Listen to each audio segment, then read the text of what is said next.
Break के बाद कार्यक्रम में एक बार फिर से आपका स्वागत है। ब्रेक से पहले हम चर्चा कर रहे थे यहाँ मोहन जी के साथ। एक बार बसंत जी आपके पास आ रहा हूँ, आपके पास हरी सिंह जी लौटता हूँ, खूब सारी बातें लेके लौटूंगा आपके पास।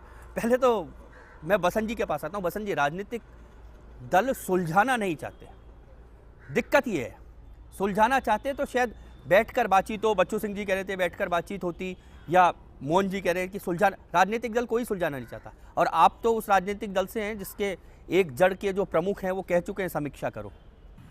नहीं, आप जिनकी बात करें मोहन भागवत जी, उन्होंने सही कहा है एक तरीके से कि समीक्षा तो होनी चाहिए। जो इसमें पनप गया उसे बाहर निकालना चाहिए, ठीक बात है। और ओबीसी में इस प्रकार की व्यवस्था पहले से ही है, क्रिमिनल लेयर लागू है, इसलिए जिसको एक बार बेनिफिट मिल गया उसको दोबारा नहीं मिलेगा। और रही बात हमारी पार्टी की और सरकार की, तो हमारी पार्टी और सरकार जितने भी बड़े, चाहे गुजरों का आंदोलन हुआ चाहे किसी का भी, बैठकर मीटिंगें करके ही सारी को मिटाने का काम किया, निपटाने का काम किया है। लेकिन आप कह रहे हैं कि समीक्षा उन्होंने कहा, सही शब्द कहा आपने, सही स्वीकार नहीं किया था, उसमें तो एक स्टेट चला गया। आपने तो स्वीकार भी नहीं किया था, उसमें एक स्टेट चला गया। आपकी पार्टी अगर स्वीकार कर लेगी तो सोचिए क्या कर हिम्मत है आपकी राजनीतिक दल की। मोहन भागवत के बयान को भारतीय जनता पार्टी यों का यों कह दे कि हम समीक्षा करेंगे। नहीं, समीक्षा करने के पक्ष में अगर मोहन भागवत जी ने कहा है तो समीक्षा हो सकती है, उसमें कोई बड़ी बात नहीं है। और भारतीय जनता पार्टी ऐसा सोचती है कि जो गरीब तबका है, जो अब तक वंचित रहा है, उसको इसका फ़ायदा मिलना चाहिए। इसी प्रकार से गुजरों को भी जो बेनिफिट्स राजस्थान सरकार दे रही है, जाटों को भी ओबीसी में जो आरक्षण दिया है वो भारतीय जनता पार्टी ने दिया है। पर अब चलिए, आपको अब मैं आपके पास आ रहा हूँ सत्यनारायण सिंह जी। अच्छा चलिए, पहले हुकुम सिंह जी कुछ कह रहे हैं, उनके पास चलता हूँ, फिर आपके पास आता हूँ। हुकुम सिंह जी, हमारा समाज ओबीसी में बिलोंग करता है, लेकिन ओबीसी के नाम पे हमें कुछ नहीं मिल रहा। जितने भी अन्य समाज है जो मजबूत हैं वो सारा कुछ खा रहे हैं। हमारा समाज अति पिछड़ा है। हमने एसबीसी की भी मांग की थी कि हमें एसबीसी में शामिल किया जाए, लेकिन अभी सरकार ने इस ओर ध्यान नहीं दिया है। और हम जो ये देख रहे हैं वर्तमान परिप्रेक्ष्य में, चाहे गुर्जर आंदोलन हो, चाहे जाट आंदोलन हो या मीणा आंदोलन हो, ये ताकत से सरकार से हर चीज़ लेना जानते हैं। तो हम भी ये चाहते हैं समाज, और आपके इस मंच के माध्यम से समाज को मैं आह्वान कर रहा हूँ कि समाज अब एकजुट हो जाए। और जिस तरह से गुर्जर आंदोलन, जाट आंदोलन राजस्थान में खड़े हुए हैं, इस तरह से हमारे इस मंच का इसके लिए इस्तेमाल मत कीजिए कि उस तरह आप आंदोलन करेंगे। माफ़ी, मैं आपको रोक रहा हूँ। हमारे इस मंच का ये इस्तेमाल मत कीजिए। सत्यनारायण सिंह जी, मैं इसलिए इनको रोक दिया है क्योंकि ये गुर्जर और जाट आंदोलन जैसे चले वैसे आप भी इकट्ठे हो जाओ। मैं निवेदन कर रहा हूँ, समाज से निवेदन कीजिए, पर हम हमारे मंच मैं निवेदन कर रहा हूँ आपके मंच के माध्यम से कि जो जिन आधारों पे आरक्षण की व्यवस्था की गई थी, सामाजिक, आर्थिक और शैक्षणिक रूप से, उस आधार पे कोई भी राजनीतिक पार्टी खड़ी नहीं उतर पा रही है। अगर सही ढंग से इसकी समीक्षा हो जाए, ओबीसी का भी वर्गीकरण हो जाए, तो हमारे समाज को कहीं ना कहीं न्याय मिल सकता है, और जो पिछड़े समाज हैं उनको भी न्याय मिल सकता है। आपको एक बार रोक रहा हूँ सत्यनारायण सिंह जी।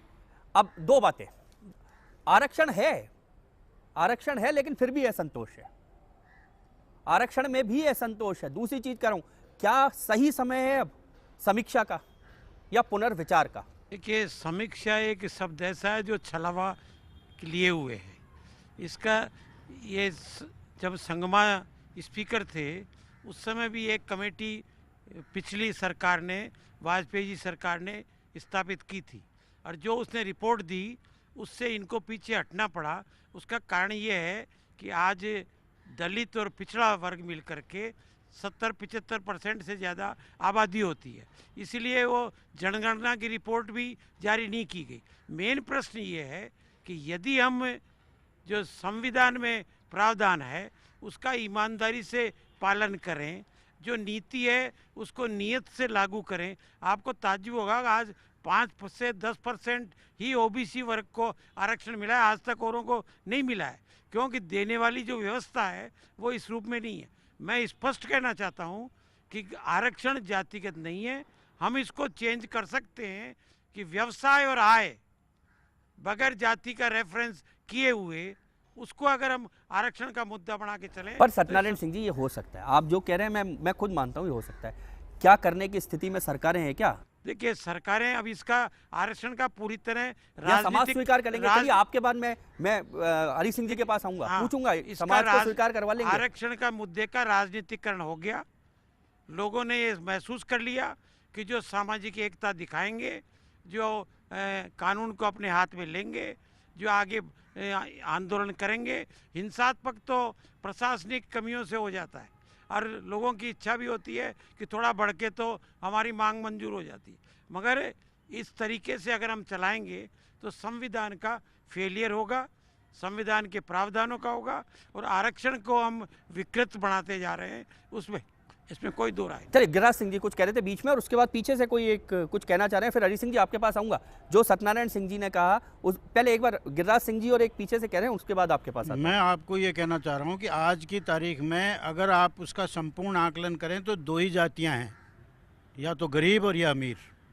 और पिछड़ा कहो तो सिर्फ गरीब को ही पिछड़ा कहो, बाकी कोई पिछड़ा नहीं है जी। केवल जो गरीब है वो पिछड़ा है, बाकी और कोई गिरिराज सिंह पिछड़ा जी नहीं है। दिक्कत ये है कि हम ये बात सब कहते हैं, जब मंचों पर हम खड़े होते हैं ना, जब सामाजिक मंचों पर खड़े होते हैं तब ये बातें गायब हो जाती हैं, तब हम दूसरे समाजों को कोसते हैं उन मंचों पर खड़े होकर जो आरक्षण ले रहे होते हैं।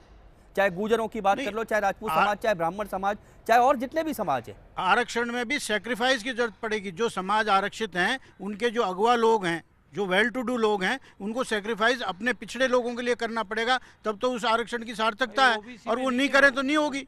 ओबीसी का भी वर्गीकरण होना आवश्यक है, क्योंकि ओबीसी में जो जातियां 80 जातियां, उनमें से 80% शेयर एक पर्टिकुलर कास्ट ले जाती है, तो वो प्रॉब्लम आती है। हरी सिंह जी सुन Unrest लीजिए, तो वो इसीलिए कुछ आ रही कह है। रहे हैं, वो कुछ कह रहे थे, वो चूक गए आप। मैं ये कह रहा हूँ कि ओबीसी का जो आरक्षण है उसमें भी जो डोमिनेंट क्लास है, वो डोमिनेंट क्लास उसका 80% शेयर ले रही है, तो बाकी जो ओबीसी में 80 जातियां वो उसका शेयर नहीं ले पा रही, वो 20% शेयर भी नहीं ले पा रहे हैं, क्योंकि वो पिछड़े हैं, गरीब हैं, वहाँ तक नहीं पढ़ पाते हैं। आपका जो मूल सवाल था वो सवाल पे आगे, पहले उनके पास चलता हूँ, फिर हरी सिंह जी आपके पास आता हूँ। एक यूथ है, वो कुछ कह रहे हैं, शायद दलित एससी वर्ग से यहाँ पे कोई प्रतिनिधित्व नहीं कर रहा है।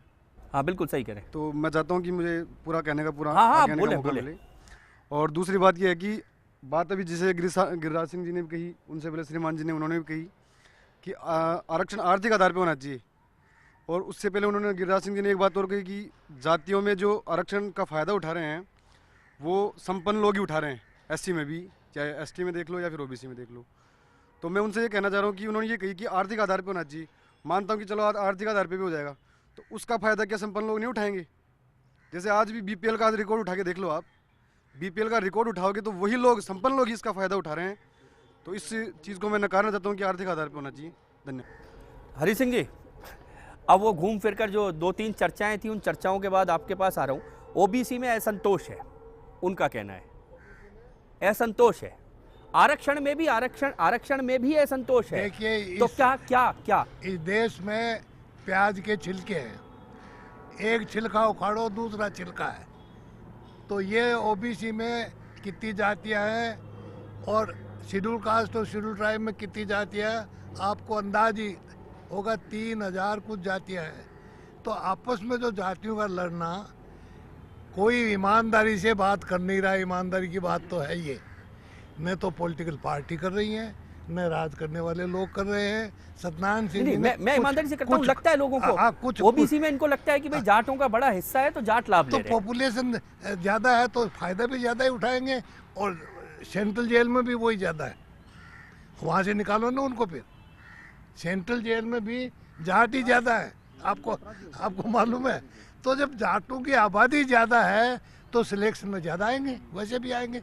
और आपको मालूम है लिस्ट आती है ना, मार्क्स की कट ऑफ लिस्ट, उसमें उनको बड़ी मेरिट आती है। तो ऐसी बात नहीं है, आपस में जातियों में टकराव नहीं होना चाहिए। सत्यनारायण सिंह ने कुछ बातें बहुत सही कही हैं, मैं इसको तायद करता हूँ।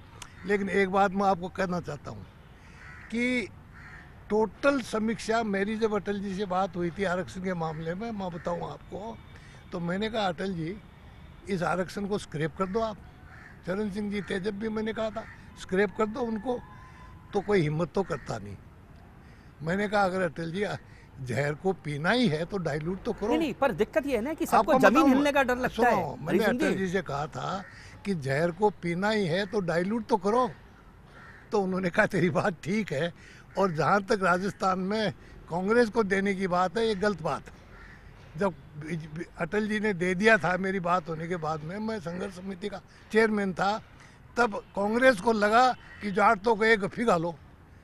तो अशोक जी थे चीफ मिनिस्टर, तो बाड़मेर से भग के आए कि फटाफट ले नहीं जाट गए। तो वो तो मैं कह रहा हूँ, एक दफ़ा मैंने कहा कि मजबूरी में फैसला करना पड़ा, और इसको मैं एक संज्ञा देता था उस वक्त कि भाई कांग्रेस ने तो 100 जूते खाए 100 प्याज खाए, इसलिए दिया, समझे।